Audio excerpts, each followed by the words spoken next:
They found her at daybreak, sprawled on the dusty ground outside the charred remains of an old church. No name, no memories, not even a clue about who she was, or why she'd collapsed in the very place rumors claimed was cursed by the ghosts of gunfighters past. When Samuel Walters, a quiet rancher with his own haunted past, knelt by her side, he didn't know that the simple act of helping a stranger would change everything he believed about loyalty, redemption, and fate. As she opened her eyes, the wind carried a faint echo of gunshots, and the promise of a reckoning that neither of them could escape. Dawn broke with a hush across the small frontier town of Willow Pass. The sun's first rays revealed a place that had once hummed with the promise of the West, but now stood too close to the lawless outlands. Dust swirled through the single street, fluttering along the boarded storefronts, the lone saloon and the rotted fence posts where tumbleweeds piled up. High above, crows gathered on the crossbeam of a burned church, squawking out an eerie morning chorus. Samuel Walters, a wiry rancher in his early 30s, reined in his horse on the edge of town. He needed supplies, cornmeal flour, and nails to repair the chicken coop. But he found himself hesitating. An inexplicable tug urged him to ride a little further up the side road beyond the dry well, a path that led to a place he normally avoided. The remains of the old Holy Trinity Church beckoned in the shifting morning light, blackened timbers, standing like a monument to some unspeakable tragedy. He'd heard stories about the church, as had everyone around Willow Pass. The place burned down 5 years ago, in what folks said was an accident, though no one could explain the rumors of gunshots heard that same night. People said the caretaker, an elderly priest named Father Clarence, vanished soon after. Others insisted outlaws, led by a man named Briggs Tannen, had set it ablaze for reasons unknown. The half-collapsed charred frame was all that remained, a scorched skeleton, rumored to be haunted by restless spirits. Most folks steered clear, but something this morning urged Sam forward. As he guided his horse closer, he noticed something unusual on the ground near the front steps, a figure lying face down in the dirt. Heart-pounding, Sam tied his horse to a broken hitching post and knelt beside what looked like a woman's motionless form. Her clothes were tattered, a simple cotton dress turned dusty and torn. Her dark hair clung to her face in sweaty strands. He gently turned her over. She seemed to be in her mid-20s, a bruise forming on her temple. She was breathing, thank God, but shallowly. With trembling hands he checked for injuries. Her pulse was weak, and her skin was hot to the touch, feverish maybe from dehydration. He pulled out his canteen, carefully dribbled water onto her lips, and watched as her eyelids fluttered, revealing eyes that shone with confusion, and something else, sheer terror. "You're all right," he said softly, unsure if she could hear him. "I'll get you help." When she parted her lips, Sam leaned in, hoping for words. Hoping, but all he heard was a rasp of breath. And then she collapsed back into unconsciousness, leaving him with more questions than answers. In that moment, Sam felt a slow, sinking certainty in his gut that fate had placed this stranger in his path. He couldn't leave her behind.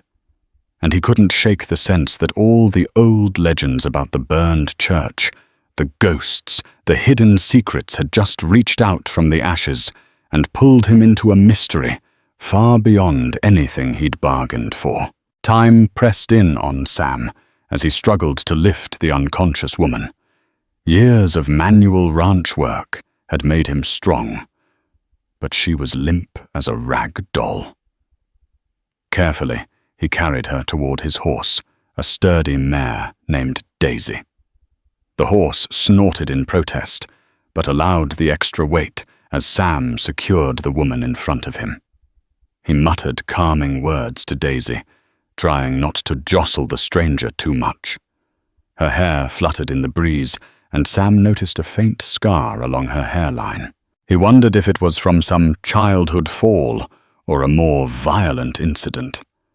Either way, this woman had clearly known hardship.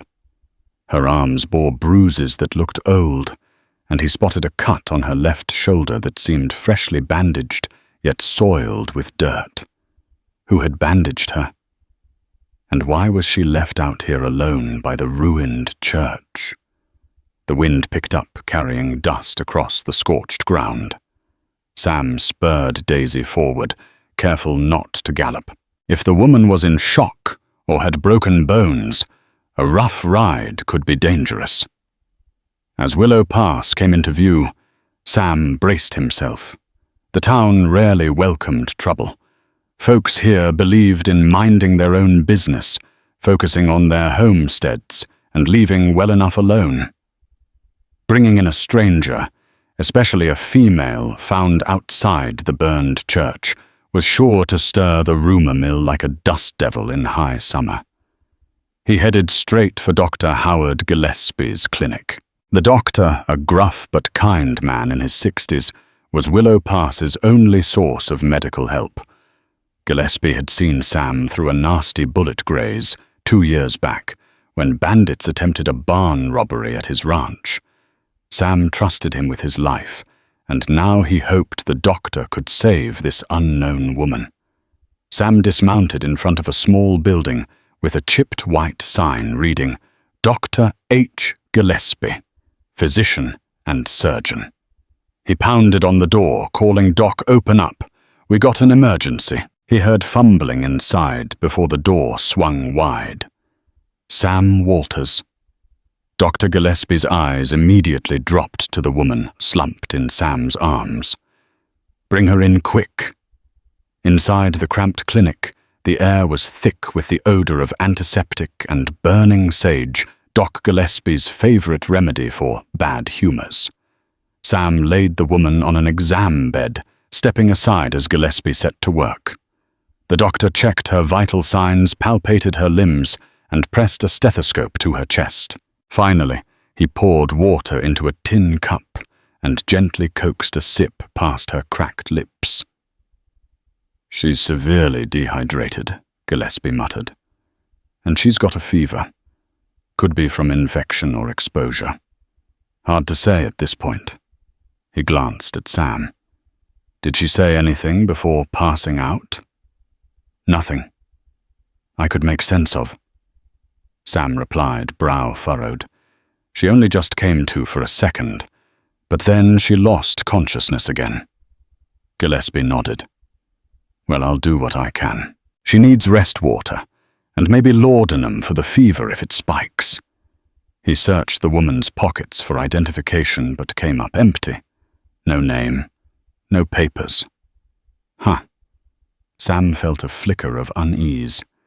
Anyone traveling out west usually carried some marker letters, money, personal keepsakes. But this woman had none. "I found her outside the burned church," Sam offered. "God knows what she's been through." Gillespie looked up sharply. "The old Holy Trinity." "You don't say. Nothing good ever comes from that place." Sam swallowed hard. He was starting to realize just how much he'd stepped into. With so little to go on, rumors would swirl about who she was, what she'd done, and why she was there in the first place. He only knew one thing for certain. He couldn't just turn his back. Not now. Something about the desperation in her eyes. That fleeting moment she'd looked at him told him she needed help. Or maybe redemption. And if there was one thing Sam had learned in his own life, it was that sometimes the only way to find redemption was to offer it to someone else first. 3 days passed, and the woman remained in a delirious half-sleep, drifting in and out of consciousness. During the quiet hours of the night, Sam kept a silent vigil by her bedside in Doc Gillespie's clinic. He watched her features twist in nightmares, her lips parting to speak words that never fully formed.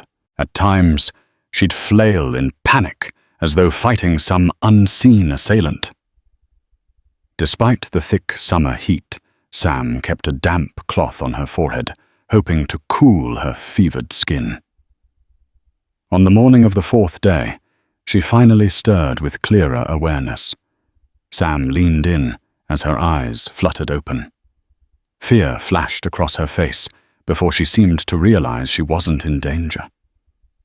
Where am I? Her voice cracked rough from disuse. You're in Willow Pass at the doctor's clinic, Sam said gently, offering her a sip of water. My name's Sam Walters. I found you outside an old church a ways back. Do you know your name? She frowned, tears gathering in the corners of her eyes. Her voice trembled when she finally spoke. I'm not sure. Everything's so foggy. Doc Gillespie entered, then carrying a bowl of warm broth. The woman's eyes flicked to the doctor, and then back to Sam. Gillespie sat beside her, checking her pulse. How are you feeling, miss? She hesitated, one hand drifting to the bandage on her shoulder. Sore. Tired.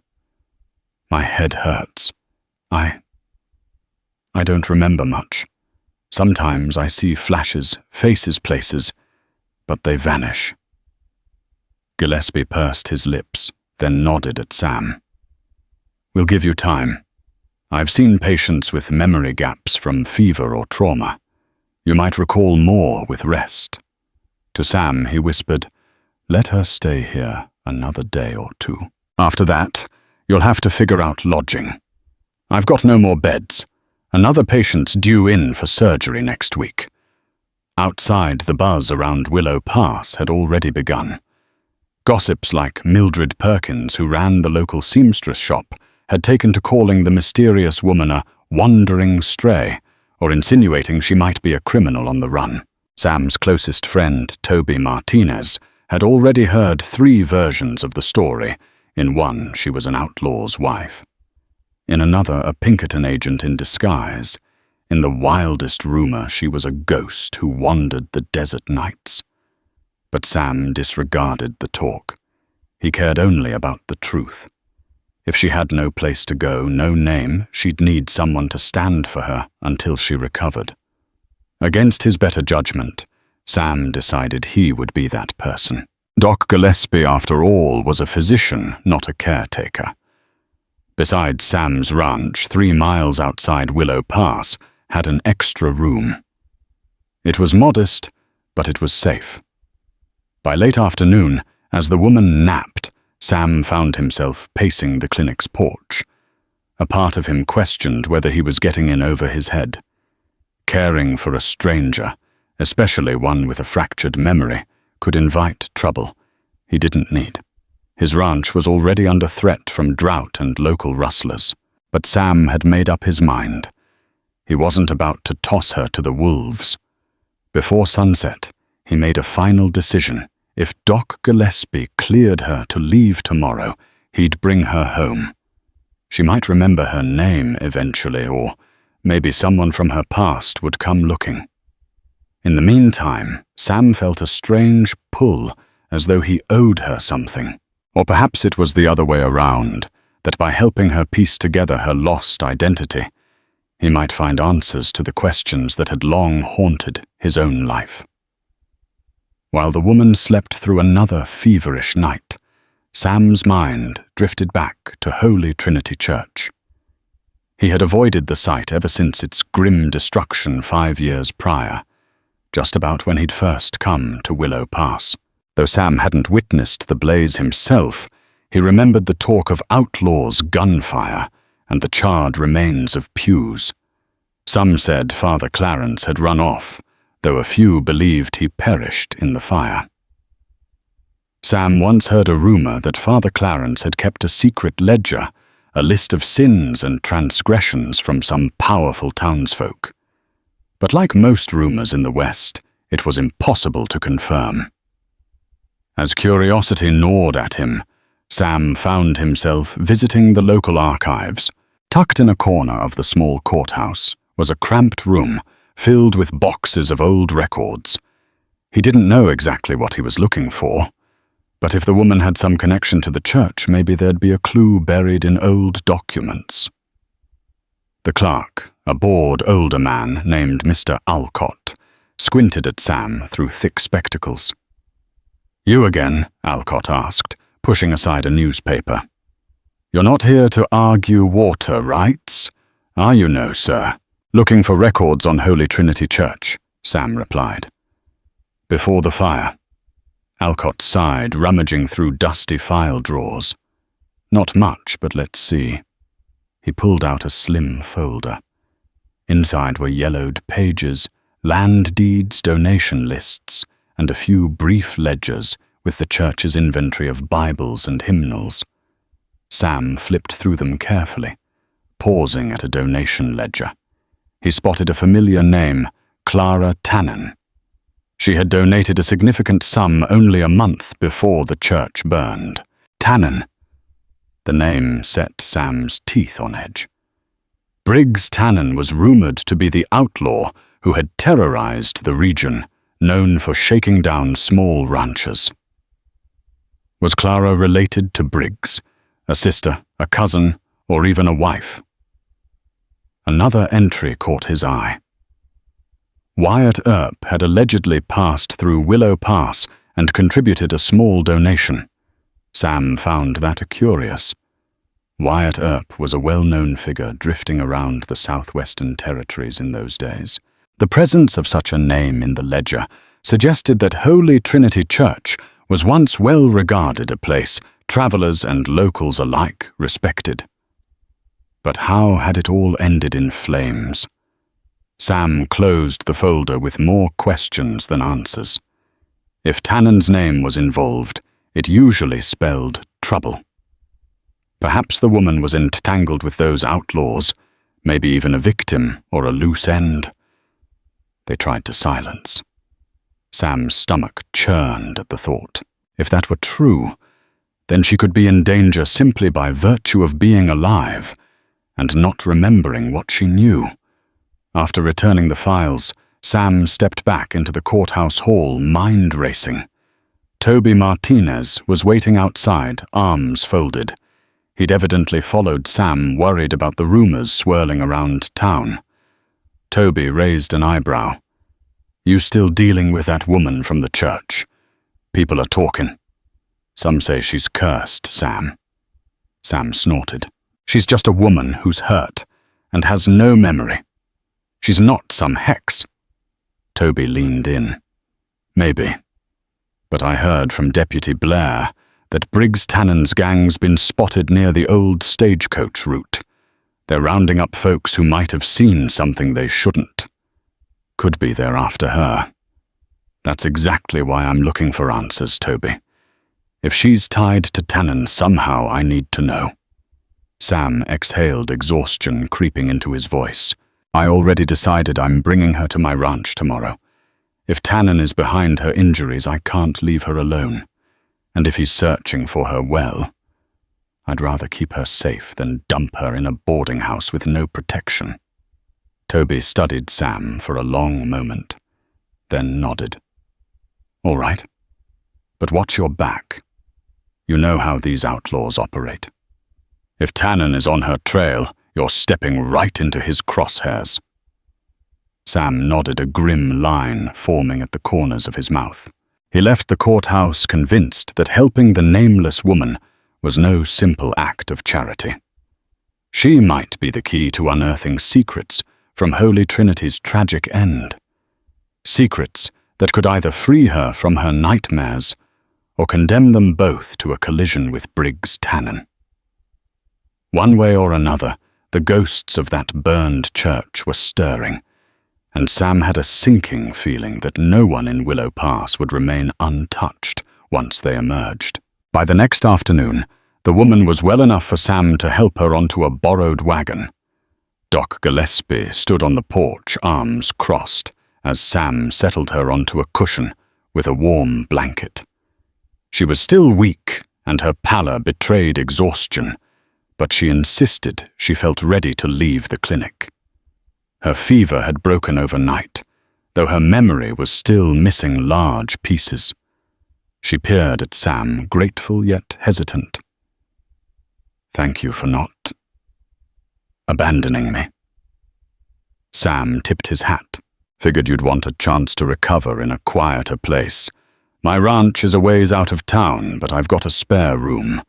You can stay till you figure out, well, your past." She gave a tentative nod. "I'd like that, though I wish I could repay you somehow. I don't even know my own name. Well, I suppose we can't keep calling you Hey You or Miss." Sam rubbed his chin. "Until you remember, how about Lily? That's if you're comfortable with it." She pursed her lips, considering. "Lily," she repeated softly, as though testing the taste of it. "Yes, that's fine. Thank you." Doc Gillespie laid a comforting hand on Lily's shoulder. "Just rest, young lady. Don't strain yourself. If you feel your fever coming back or any other symptoms, have Sam fetch me right away." Lily nodded, and with that, Sam flicked the reins.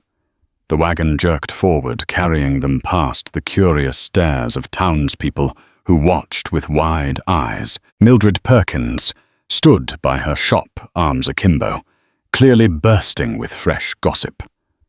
Sam resisted the urge to glare. Let them talk.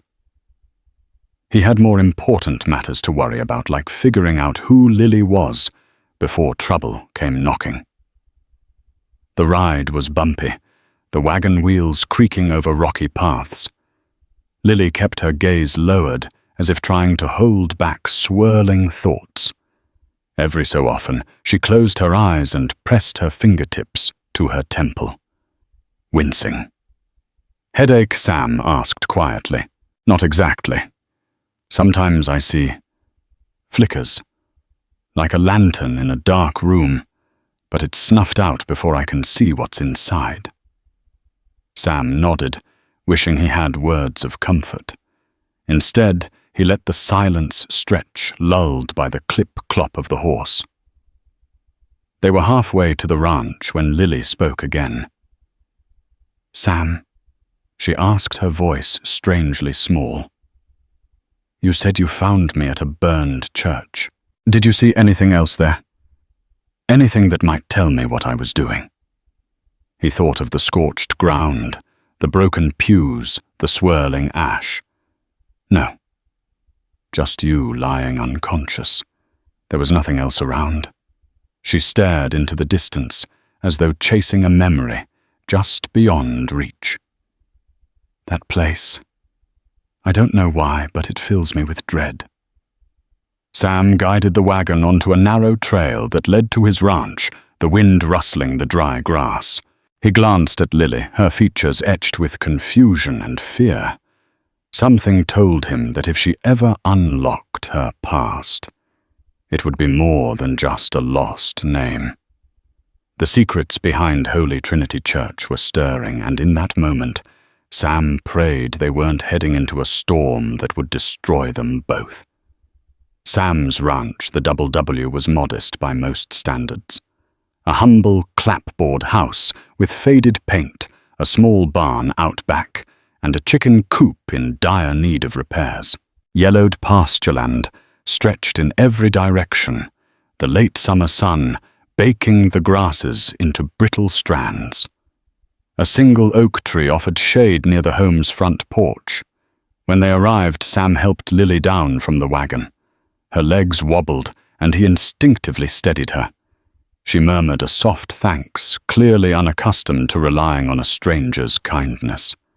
He grabbed her meager belongings, just the clothes Doc Gillespie had managed to salvage and wash, and escorted her inside. The house smelled of wood polish and the faint aroma of last night's stew.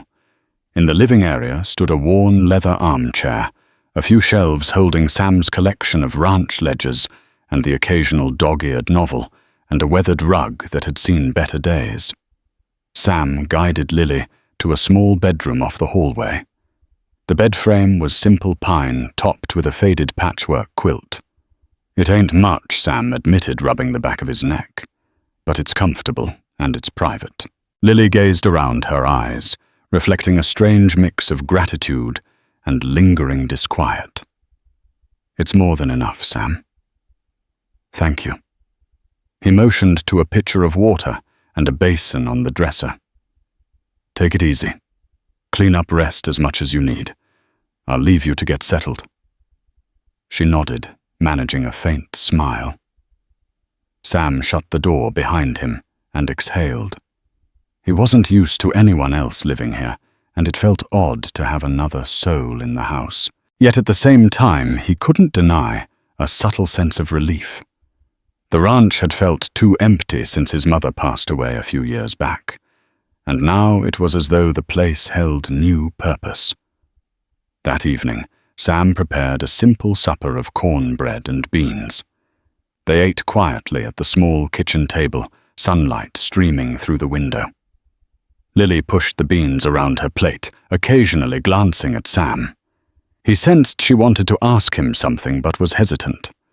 Finally she spoke. "I saw that you have a photo on the mantel. A woman and a young boy. Is that your family?"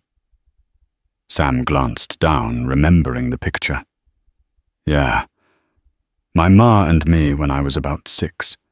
She died 2 years ago. Pneumonia." Lily's gaze softened. "I'm sorry." He shrugged, forcing a tight smile. "She was all I had left. My pa died in a mining accident when I was small, so it was just me and her. When she got sick, I did everything I could, but sometimes you can't stop these things." Lily reached across the table, briefly touching his hand. "Thank you for helping me. I don't remember if I have anyone out there looking for me, but for now, this place feels safe." Warmth flooded Sam's chest at her gentle gratitude. He cleared his throat, shifting in his chair. "You're welcome. We'll figure things out, Lily. With some time, and maybe some digging. We'll find out who you are." She nodded, though the worry in her eyes remained. They finished their meal. The only sounds the scrape of forks and the low creak of the house settling.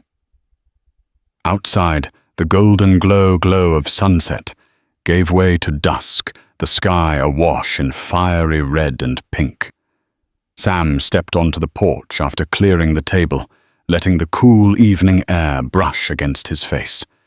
For the first time in a long while, he felt the stirrings of hope, yet a shadow nagged at the back of his mind. Lily had lost her memory near that cursed church, and the name Briggs Tannen still hung ominously over everything. If Tannen was involved, danger was never far behind. Sam pulled his coat tighter, gazing across the darkening horizon.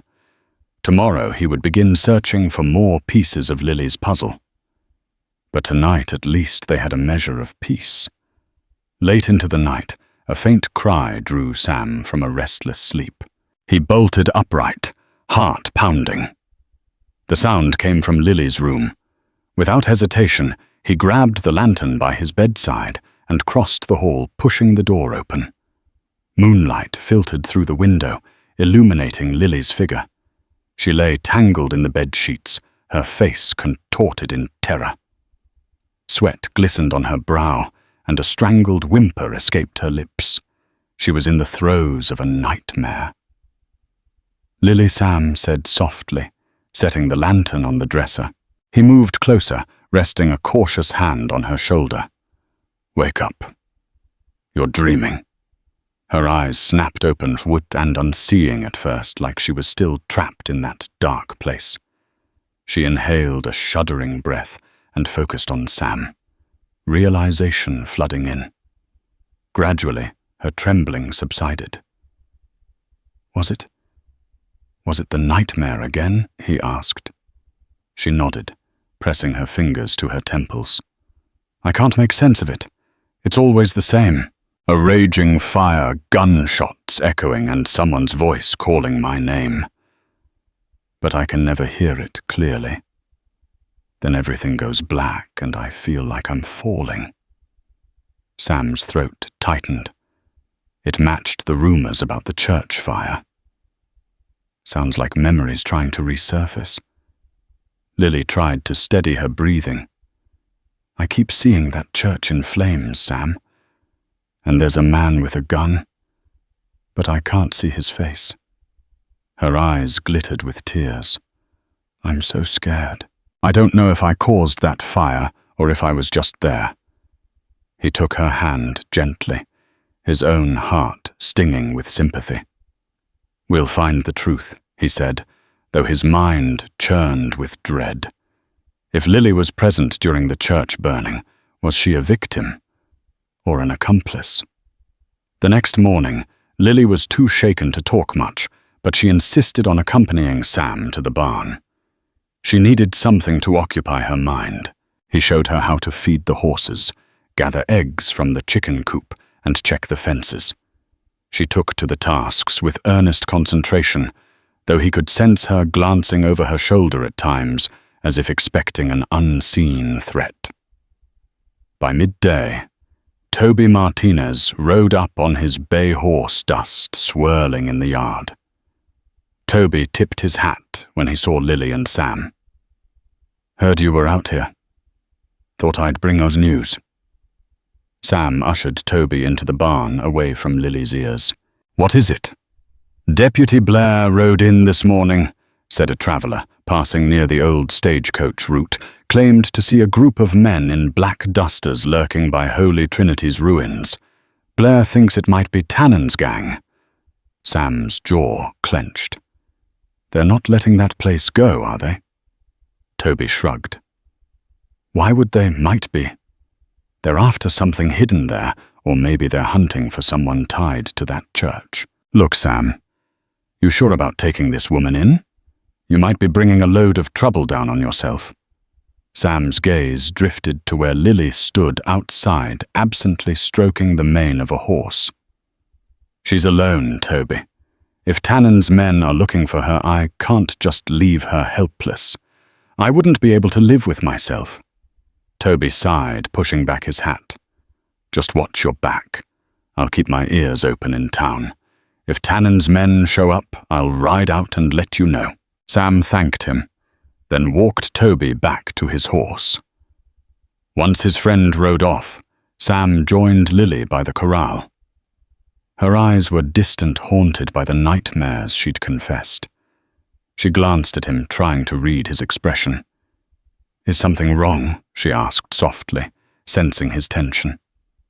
He hesitated. Should he tell her about Tannen's men? Would it only add to her fear? She deserved the truth. Toby had news. Some men have been snooping around the burned church. They might be dangerous. Her breath caught, and he saw a flicker of recognition, like hearing the name Tannen, or seeing a gang of men in dusters, stirred something deep within her. But it passed too quickly, leaving only a hushed tension in its wake. She swallowed hard.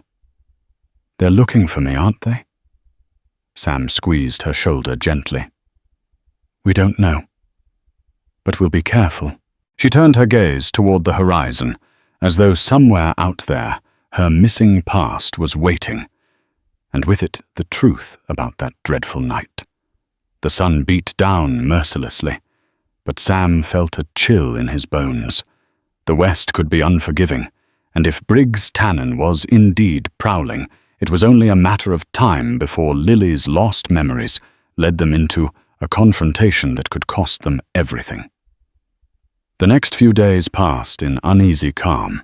Lily tried to settle into a routine, waking early, to help with chores, cooking simple meals with Sam, and leafing through the few books he owned in an attempt to distract herself from the gaping void in her memories. Sometimes she felt a glimmer of recollection, like when she handled a lantern or when she heard the ring of church bells in her dreams, but it remained fleeting. Late one afternoon, as Sam repaired a broken fence post, Lily wandered down the lane that led away from the ranch house. She didn't venture far, only enough to smell the dusty air and watch the horizon turn gold under the sinking sun. That was when she spotted a lone figure riding toward the ranch. The rider wore a weathered coat and a broad hat that cast his features in shadow. An uneasy prickle ran down her spine. She turned and hurried back to alert Sam, only to see he'd already dropped his tools and was approaching the stranger hand, hovering near the revolver on his hip. The rider halted a few yards from Sam and dismounted, raising both hands in a gesture of peace. "Whoa there, partner. No need for shooting." His voice was smooth, but his grin didn't reach his eyes. "Is this the Double W Ranch?" Sam nodded, still on guard. "That's right. Who's asking?" The man took off his hat, revealing a lean face with a dusting of stubble. He glanced between Sam and Lily. "Name's Jasper Cole. I'm traveling through Herd Willow Pass, was up the road. Horse lost a shoe, and I'm in need of a farrier." He paused, letting his gaze linger on Lily in a way that made her uncomfortable. Didn't mean to startle the lady. Sam's posture remained stiff. "There's a blacksmith in town by the name of John Patterson. Could fix your horse's shoe. You're just about 3 miles south of Willow Pass. Appreciate it." Jasper flicked a measuring glance at Lily. "Did I see you in Willow Pass before? Maybe at Doc Gillespie's?" Lily swallowed, wishing she could sink into the earth. She shook her head. "I don't think so." A faint smirk crossed Jasper's lips. "Maybe I'm mistaken. Thanks for the directions." He tipped his hat, then swung onto his horse. Before riding off, he added, "You all have a pleasant evening." As he rode away, Lily and Sam exchanged a look of silent tension. Something about Jasper Cole's manner set off alarm bells in both of them. Sam exhaled slowly. "He recognized you." He said, his voice tight. "Could be one of Tannen's men." Fear flickered in Lily's eyes. She hugged her arms. I didn't like how he looked at me. Sam rested a hand on her shoulder. "We'll be ready if he comes back." Don't worry. But worry she did. That night, Lily couldn't sleep, haunted by the memory of Jasper Cole's narrowed gaze. She paced her bedroom, wishing she had some memory of whether she truly knew him. Was he part of her past, or just a harmless stranger passing by? In the darkness, she closed her eyes and pressed a palm to her forehead. If only the nightmares would reveal more. If only her mind would show her what happened that night at Holy Trinity. Because one thing was certain, the more time passed, the more danger seemed to converge around her. And Lily sensed that Jasper's visit was but the first ripple in a coming storm that could sweep them all away. A gusty wind rattled the windows of the ranch house that evening, carrying the scent of an approaching storm. Sam sat at the kitchen table with a lantern lighting the shadows, sorting through old receipts and bills of sale for the ranch. Lily hovered nearby, her hands twisting nervously in her lap. She'd barely touched the supper. Sam prepared her appetite, lost to the anxiety gnawing at her. Finally, she took a seat across from him. "Sam," she said softly, "I need to talk about something I keep seeing in my dreams." He set aside the papers, focusing on her troubled expression. "Go on," he encouraged gently. She inhaled shakily. "There's a night sky thick with smoke. I'm running along a hallway, pews on either side, so it's definitely a church. I can feel the heat on my face, fire all around me." Then there's a man yelling, "Get out! Run!" But I don't know who he is. I hear gunshots behind me and I'm holding something in my hand. Something metal, like the key. Sam's brow furrowed. A key to what? She shook her head. I don't know. I can't see it clearly. I just know it feels important. Like it's the reason they're after me. The lantern flame flickered, casting dancing shadows on the walls. Sam leaned forward, voice low. If Tannen's men are after you because of something from that church, maybe that key unlocks evidence or money they want. Lily's eyes glistened with fear. What if I was part of it? Sam, what if I was working with them? I don't want to be an outlaw. Sam reached for her hands, finding them cold despite the warm night. Listen, you don't strike me as an outlaw. Everything I've seen says you're someone kind and honest, but we won't know until we dig deeper. She nodded, biting her lower lip. A flash of lightning lit the window, followed by a distant rumble of thunder. Sam cleared his throat. I've been looking into the church records. There was a significant donation made by someone named Clara Tannen a month before the fire. Maybe it's connected. Also, Wyatt Earp passed through, but that might be a dead end. Lily sucked in a breath. Tannen. Maybe that's the name of the man in my dreams. Could be. Briggs Tannen is an outlaw with a mean reputation. He and his gang might have had business at Holy Trinity. If you got caught up in it somehow. Sam trailed off, letting the implication hang. The storm outside, intensified rain, starting to patter the roof. Lily squeezed his hands. Thank you for believing in me. I'm so scared of what I might remember, but I need to know. I can't live like this in half-light. Sam stood his resolve firm. We'll figure it out. Tomorrow we'll head to Willow Pass. Maybe Toby has more news, or we can talk to folks who might have known Father Clarence.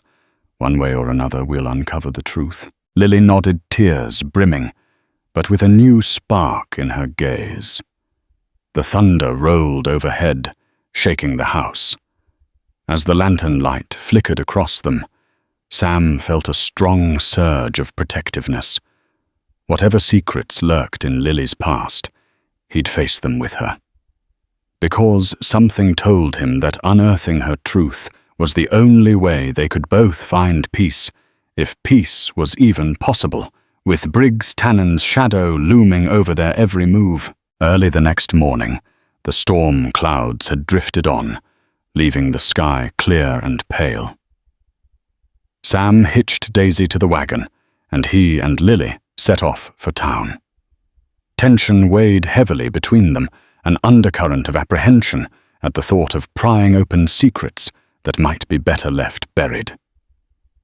Willow Pass was busier than usual when they arrived, wagons rolling in from nearby ranches for the weekly market day. Sam guided Lily through the bustle, heading straight for Toby Martinez's small smithy. Toby was a skilled blacksmith and a proud owner of a new anvil he'd recently hauled from Santa Fe. But when Sam called out a greeting, Toby barely looked up, his face etched with worry. You heard, Toby asked, wiping sweat from his brow. Deputy Blair found footprints near the Holy Trinity ruins, fresh ones. A whole group was poking around. Sam glanced at Lily, whose expression turned grim. We were thinking of going there ourselves, Toby. Lily's been remembering bits and pieces. We need to see it. Toby's eyes widened in alarm. You sure that's wise, if Tannen's gang is still out there? We'll be careful. Lily insisted, her voice steadier than Sam expected. I need to confront that place. Maybe being there will spark more memories. Reluctantly, Toby gave them a nod of caution. At least take some firepower. Sam, you got your rifle? Sam patted the rifle strapped behind the wagon seat. Loaded and ready. With that, they set off, leaving the dusty streets of Willow Pass behind. The trip to Holy Trinity was quiet, save for the crunch of gravel beneath the wagon wheels. Tension twisted in Lily's stomach as she watched the sun climb higher each mile, bringing them closer to the blackened skeleton of the church. Finally, they rounded a bend, and there it was, the ruins of Holy Trinity, standing forlorn in the morning light. The walls were mostly collapsed, the ceiling entirely gone. Charred beams jutted like the ribs of some giant, long-dead creature. And yet a hush seemed to envelop the place, as though the land itself remembered the horrors that had taken place. They dismounted, and Sam led the way, rifle slung over his shoulder. Lily followed, heart thudding in her chest. As she passed through what had once been the foyer, waves of dizziness swept over her. She saw flashes fire, licking at wooden pews, thick smoke filling her lungs, the acrid smell of burning hymnals. She stumbled, gasping, and Sam caught her elbow. "I'm fine," she managed, though her voice shook. She took a few steps further, her eyes locking onto a corner where blackened floorboards remained intact. Something about that spot called to her. She knelt, running her fingertips over the scorched wood. A jolt of memory struck like lightning. She remembered kneeling there, pressing a key into a loose floorboard, a tiny space where it could be hidden. Her breath caught. Sam. There might be something here. He knelt beside her, glancing around warily. We should be quick. With trembling fingers, Lily pried at the edge of a floorboard. The old wood splintered, revealing a small cavity beneath. Her heartbeat hammered as she reached inside. Her fingers brushed against cold metal, a key. She held it up, eyes wide. A rush of fear and recognition washed over her. This was the key she'd seen in her dreams. But to what? Before she could speak, Sam's grip tightened on her shoulder. He stood abruptly, scanning the area. "Someone's coming," he whispered, pointing toward a trio of figures on horseback at the far edge of the ruins. Lily's blood ran cold. The men wore dark dusters' hats pulled low. Their horses snorted, stomping at the scorched ground. "We need to go," Sam hissed. Clutching the key in her hand, Lily scrambled to her feet. But as they turned to flee, the horsemen spurred forward, cutting off their path. One of them called out, voice echoing across the devastation. "Well, if it isn't the little lady we've been looking for. And she's got a friend." Lily's heart slammed in her chest.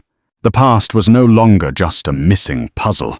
It had arrived in flesh and blood, armed with guns and a menacing sneer, and there was no telling if either of them would leave Holy Trinity's ashes alive. Sam's rifle felt heavier than usual as he tightened his grip. Lily stood at his side, the key clutched in her trembling hand. The three horsemen advanced slowly, fanning out to surround them. A swirl of dust rose around the hooves of the horses, creating a gritty haze in the early sun. The man in the center, presumably the leader, tipped his hat up with one gloved finger. A jagged scar ran across his cheek.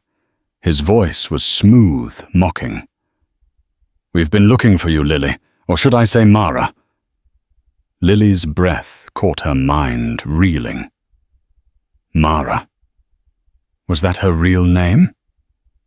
She looked desperately at Sam, who kept his rifle leveled at the men. "Back off," Sam warned, voice steady. Scarface laughed. "Easy there, cowboy. We just want what belongs to us." "Hand over the key." Lily's pulse thundered. How did they know about the key? She glanced down at the metal in her grip. "This key. What does it open?" Another man snorted. Don't play dumb, missy. It's the ledger box. Father Clarence's ledger. Names, blackmail, and more people to paying big money to keep it quiet. You were supposed to bring that key to the meeting. Instead, you ran off and tried to hide it. Got the church burned in the process. Now enough questions. Hand it over. A wave of nausea rolled through Lily. Images flashed a priest handing her the key, instructing her to protect it at all costs. The voice from her dreams was his, urging her to escape. Had Father Clarence entrusted her with damning information on people like Briggs? Tannen Scarface drew his revolver.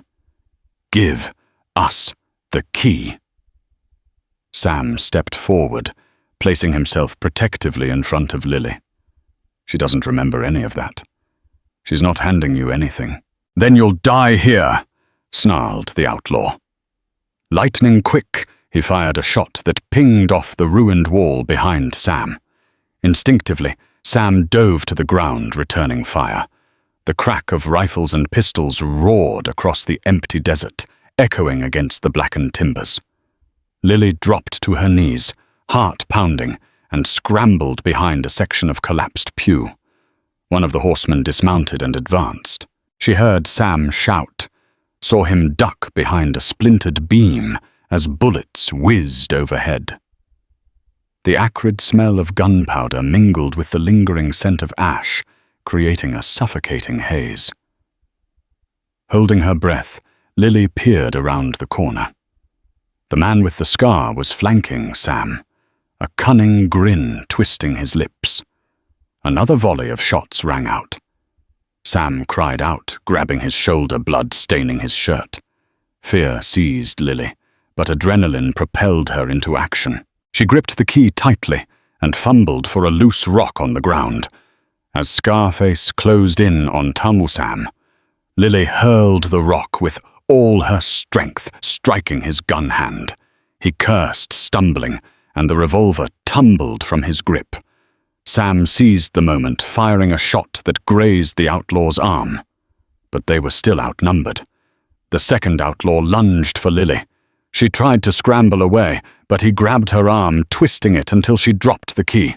She yelped in pain, tears springing to her eyes. Sam roared her name. Lily charging forward despite his wound. Time slowed. Lily saw the pain etched on Sam's face, the savage determination of the outlaw, and the silver key glinting in the dirt. Everything hinged on that small piece of metal. If Tannen's men got it, they'd gain leverage over countless innocent folks. If Lily could protect it, maybe Father Clarence's secrets would see the light of day. Summoning courage she didn't know she had, Lily raked her nails across her captor's face.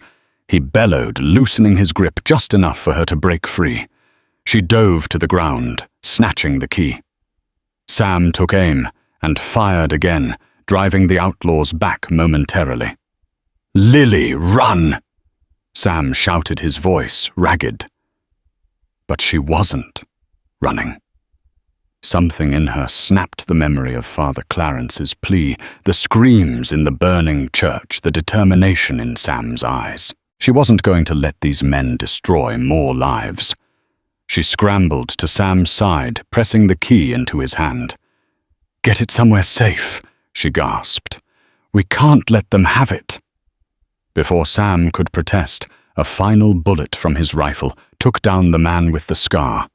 The other two, seeing their leader collapse, cursed and retreated, firing a few parting shots before galloping away. Dust swirled as they vanished into the horizon. Silence fell over the charred ruins. Lily knelt beside Sam, who clutched his bleeding shoulder breath, hissing through clenched teeth. Relief that they were alive warred with shock at the violence. She pressed a hand to his wound tears on her cheeks. "Sam, oh God, we need a doctor." He managed a strained grin. "Worth it," he rasped. "You got your memory back, or at least some of it." She nodded, swallowing hard. "Some. Enough to know we can't hide anymore. That ledger is bigger than just me or you. Father Clarence. He wanted it exposed, and they're still trying to bury it. Sam closed his eyes, leaning on her for support. The sun glared down on them, unrelenting, as they stood amid the ashes of Holy Trinity. Their battle for survival had just begun, and with the key now firmly in their possession, they held a power that Briggs Tannen would kill to reclaim. 2 days after the gunfight at Holy Trinity Willow Pass buzzed with rumors. Whispers of Sam Walters and the mystery woman who faced down outlaws spread like wildfire. But inside Doc Gillespie's clinic, the world was quieter, focused on healing. Sam lay in bed, shoulder bandaged, pain dulled by laudanum. Lily now remembering fragments of her identity as Mara sat beside him, her fingers lightly brushing his hair. "Doc says you'll pull through," she said softly. Sam smiled faintly. "Could have fooled me." She hesitated. "I remember more now. Father Clarence, he gave me the key. He was going to expose what Tannen and his men confessed. Bribes, crimes. The ledger holds it all." Sam's jaw tightened. "So the fire was no accident?" Lily nodded. They came to silence him. "I ran, hid the key. Got caught in the fire. Lost everything until you found me." He reached for her hand, squeezing gently. "You did the right thing. And we still can." She exhaled slowly. "That chest, it's still out there. With the ledger. If we can find it, we can stop Tannen for good." A knock at the door cut through, the moment Doc Gillespie eyeing Sam with a scowl. "He needs rest," the doctor said gruffly. Lily rose, brushing her thumb over Sam's knuckles. "Sleep. Tomorrow we find the chest. We end this." As she stepped into the hall, Sam closed his eyes. The truth was within reach, but so was danger. Tannen wouldn't let go of his secrets without a fight. Still, for the first time, they weren't just survivors. They were a force for justice. And Sam knew, as the wind rustled outside, that the storm wasn't over. But they were ready. At first light, Toby Martinez and a small posse of townsfolk loyal to justice accompanied Lily and Sam, still bruised and bandaged, to a secluded storage shed on the old church grounds. Father Clarence's personal storehouse. Using the key, Lily unlocked a heavy chest. Inside were dusty ledgers, documents, and letters detailing extortion rackets, land grabs, even bribery of officials in larger cities. Tannen's name was prominent, as were several others from neighboring territories. Shocked and outraged by the revelations, the townspeople realized how deeply Tannen's corruption reached. With Toby's help, they got the documents to the local marshal, who promptly alerted regional authorities. Within a week, a federal marshal arrived in Willow Pass, armed with warrants based on the ledger's contents. Briggs Tannen and his gang found themselves hunted not just by local ranchers, but by federal lawmen. Retreating to the far edges of the frontier, Tannen's influence waned, and he was eventually captured in a skirmish near the border. For Lily, Mara, and Sam, peace didn't come overnight. The memories of that burning church still haunted her dreams, and Sam's shoulder took months to fully heal. But in time, a quieter life settled over the W Ranch. Townsfolk, once suspicious, offered cautious thanks for exposing Tannen's crimes. The nightmares that had tormented Lily gradually lost their grip. She kept the name Lily by choice. Mara had died in those flames, and Lily was who she had chosen to be moving forward. One cool autumn evening, Sam found Lily sitting on the porch watching the sun sink below the hills. He sat beside her, the silence warm and companionable. "Hard to believe how things turned out," Sam mused, gently rotating his once wounded shoulder. She slipped her hand into his. We made it through thanks to you. A soft smile curved her lips.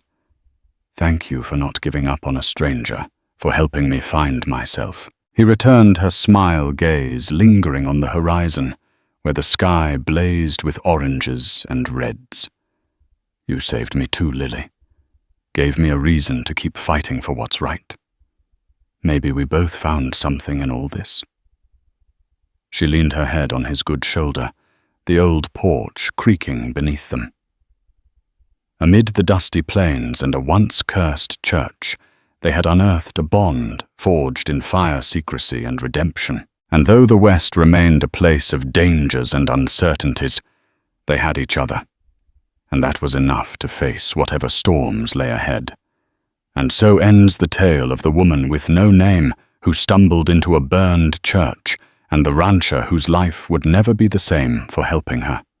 Their story stands as proof that sometimes, even in a land as harsh as the wild frontier, fate brings us allies when we need them most. Love, loyalty, and the courage to confront our darkest fears can triumph over the fiercest evil lurking in the shadows. If this tale of resilience and redemption touched your heart, please like, share, and subscribe, so more folks can discover it.